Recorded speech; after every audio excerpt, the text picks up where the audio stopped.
Alright, in order to laser cut our parts, we need to make sure there aren't any interferences with our tab. So where two pieces of wood that are going to be cut need to be joined together, we need to make sure that there's no overlaps.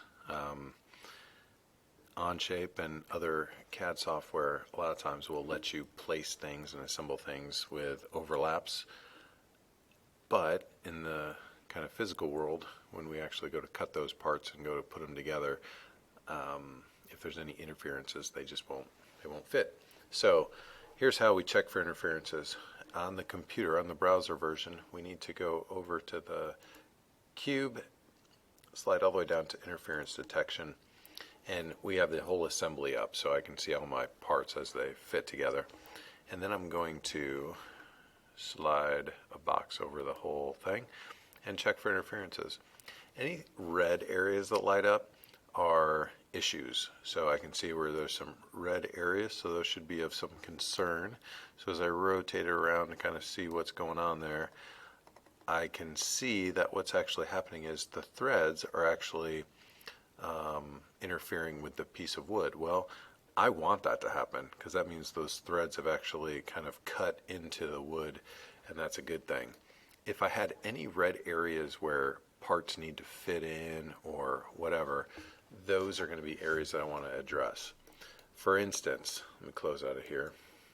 For instance, if I had a big red area right there, I would know that the tab was either too big or the slot was too small, and that would kind of lead me to believe that one of those two parts needed to be edited to make it work.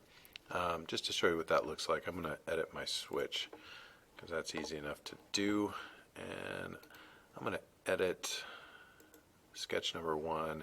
Instead of that being 0.875, I'm going to make it 1 inch, make it a little bit bigger. Let's see what that does to our assembly. So I go back into my assembly and check interferences, sliding across the whole thing again.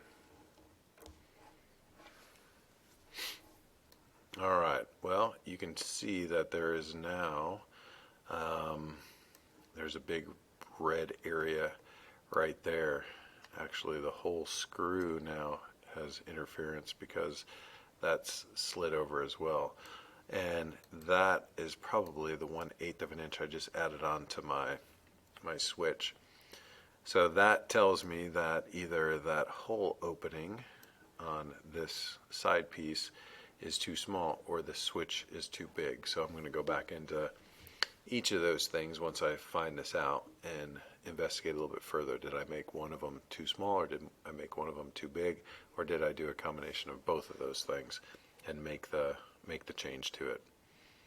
Alright, so if I go in, close out of here, go back to my switch and sketch 1 and change that back to the right size. Go back to my assembly.